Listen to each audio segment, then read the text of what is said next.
Welcome to Movies Recap channel. Today I want to show you a Norwegian crime thriller with elements of black humor, directed by Morten Tyldum based on the novel of the same name by Jo Nesbø.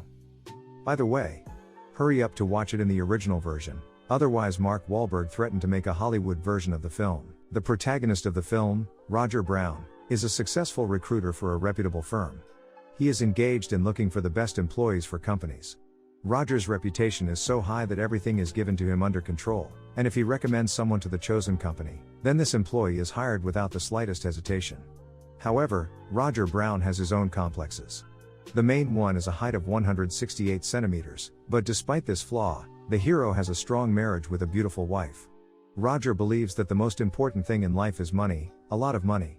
He bestows his wife Diana with expensive gifts, lives in a luxurious house and can afford to open an art gallery for his beloved, but such a life is clearly beyond the means of a married couple. In order to provide his wife with such a luxury, Roger uses his official position. He simply robs candidates for high positions. How does he do it? It's simple. At the interview, he asks them leading questions, from which it becomes clear to him whether the victim has expensive art objects at home or not and when is the best time to visit the unfortunate's house in order to rob. Roger has an accomplice. This is Hugo, a bribed security alarm dispatcher who turns off the alarm in the right apartment at the right time. Here is an important point. Roger has a mistress Lotta. It's mind-boggling why he needs her. However, the fact remains. Nevertheless, he leaves this mistress in the first minutes of the film, just at the moment when she wants to introduce him to someone at an event where they were invited. The lover is furious. We? There is no we, goodbye. This is a detective film and all the details in such films are important. Everything goes smoothly for the time being, and the main character dreams that someday he will snatch such a jackpot that he will provide himself and his wife with a sweet life until the end of their days. However, at one point Klaus Greve appears in Roger's life, with whom Diana introduces him at the opening of the gallery. Klaus came from the Netherlands to Norway because his grandmother left him an apartment as an inheritance. Roger, like an experienced recruiter, probes a new acquaintance in order to extract as much information as possible from him. This guy's good and does not willingly make contact, thereby inflating his price in the labor market of highly qualified specialists. It appears that he was a top manager and co-owner of a Dutch GPS technology firm. At home, Diana tells Roger that Klaus has a painting at home, which he inherited from his grandmother, and this work of art is worth a fortune. By the way, Roger's wife has no idea about the dark affairs of her husband. Roger, on the other hand, believes that Rubens' painting is the jackpot he has been waiting for all this time, especially since it is worth tens of millions. In the morning, there is a quarrel between Diana and Roger. The thing is that Roger does not want to have children, and Diana has been dreaming for 7 years about the patter of little feet around their house. Roger goes to meet Hugo and informs him that now they will be able to hit the mega jackpot. However, Hugo's Russian girlfriend Natasha is visiting him. She comes to him very rarely, and now he is secretly filming her on a hidden camera. It is very simple. If you enter the room and do not turn off the alarm, then the camera captures everything that is happening around Hugo's bed. So, Hugo's colleagues, hearing the alarm ringing, run together to look at another girl who throws off everything in front of the camera, unaware that her body will be seen by prying eyes. This seemingly useless detail, but it is also important.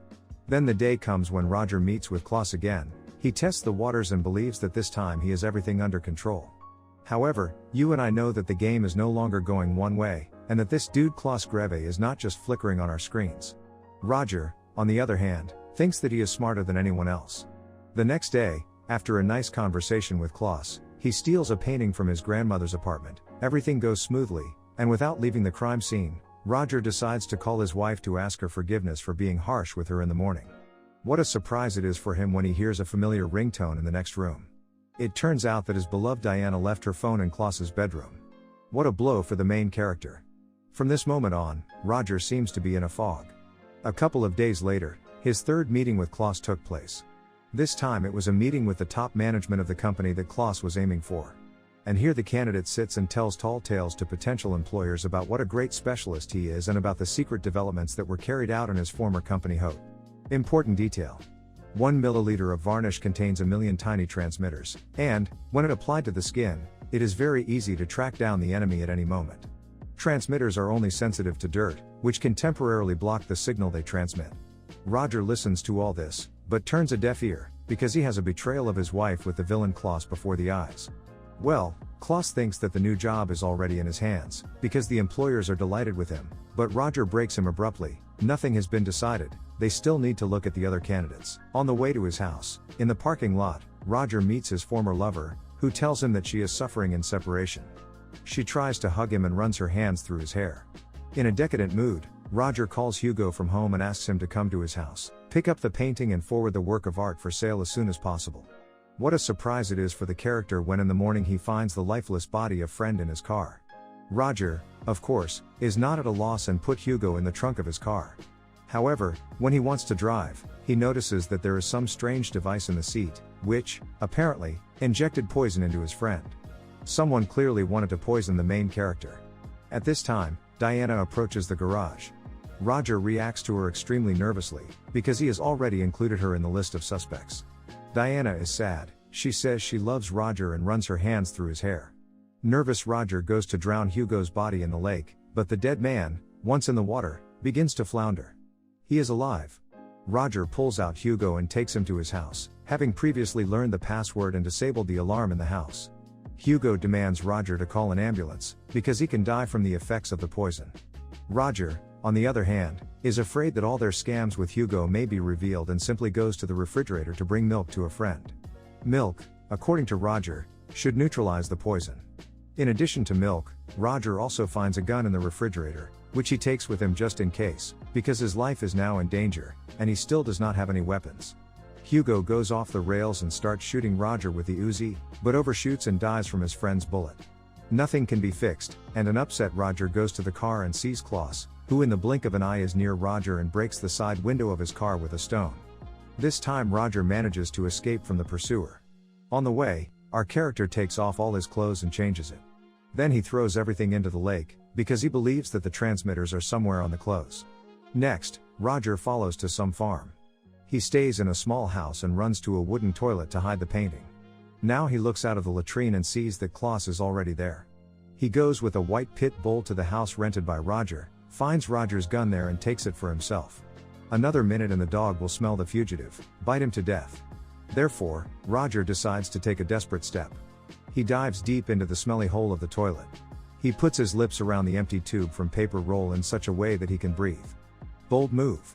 Klaus is attentive, he and his dog were already quite close, but this time they failed to find the fugitive. Roger is covered in feces, tries to drive away on a tractor, as his car won't start. However, the dog smells him. The owner of the pit bull, thank God, was not around. Roger won the fight, Roger the dog, and now the poor pit bull is hanging on the tractor pipe, his pathetic paws dangling in the air. The picture is funny and absurd. Roger, covered in shit, sits in a tractor and in front of him there is a white pit bull who died such a ridiculous, inglorious death. Roger tries to drive as far as possible, but the headlights of an oncoming car overtake him. Roger drives off the road, loses control and, he wakes up in the middle of the day in the hospital room. The police are already waiting for him in the hallway. Looking out the window, Roger sees Klaus' car, which means that Klaus has found him, and he is again in mortal danger.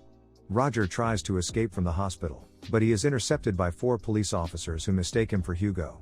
Everyone gets into the car, Roger sits in the back seat between 2 extremely fat twins. Moments later, the excess weight of the police brothers saves his life. The thing is that Klaus stole a farmer's truck and pushed the police car into the abyss. The car makes several somersaults, and here is a sea of corpses, but our unfortunate Roger is alive. He's squeezed between the dead cops. Klaus is already there, and Roger is once again deceiving the villain. He makes his eyes glassy and does not breathe, so he shows Klaus that there are only corpses in the car. Then Roger comes up with a great plan. He finally realizes that the transmitters were in his hair and believes that Diana placed them there. He changes the corpse of one of the police officers, disfigured beyond recognition, into his clothes and shaves off all his own hair. Lo and behold, he found scissors and a razor in the car. He puts the cut hair in a bag of nuts and places it all in the pocket of one of the dead policemen. Now he also has a gun captured from the scene of the accident. No one knows for a while that he is alive. First of all, he goes to Lotta, a former mistress. He believes that it will be safe with her. But, in her desk, he finds a haute pen. Roger notices that Lotta is trying to text Klaus. The main character understands everything. He grabs Lotta and demands a confession from her. And here it is, the long-awaited truth. Klaus desperately needed a new job, there were billions at stake. He's still working for Haute, but they're in big financial trouble. One company is ready to save them, but only on the condition that it receives the technology of Pathfinder, the place where Roger wanted to employ Klaus, but refused him at the last moment. Lotta was supposed to introduce Klaus and Roger, but a new plan had to be devised.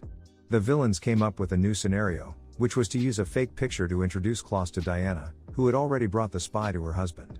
Lotta just rubbed bugs into his hair. Lotta begins to sob, beg for forgiveness and help, but again deceives Roger and rushes at him with a knife. A fierce fight ensues between them, as a result of which Lotta dies. The main character shoots her with a pistol. Roger goes to his wife and tells her everything. Diana is shocked. She didn't need riches. She tells him that she went to Klaus only because Roger offended her very much. She was very comfortable with him, but it was a mistake, and it's all over. Roger tells his wife that all the time he was very afraid of losing her. He even didn't want to have children, so that Diana would not love someone more than her husband. The married couple reconcile. In the morning, Roger goes to pick up evidence, hair and a bag of nuts that were stored in the morgue. The whole rescue operation he carries out successfully.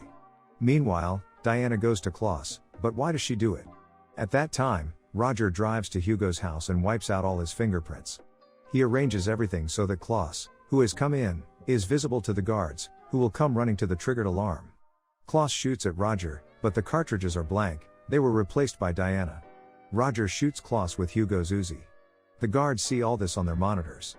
Before Klaus dies, Roger informs him that Diana changed the cartridges. That's it. It is done. There was one small problem: Hugo died a long time ago. However, Roger is sure that the police commissioner values his reputation very much, which means that he does not have unsolved cases. Therefore, everything will be fine, especially after the journalist called him the man, thanks to whom all of Norway sleeps peacefully. This is how it was.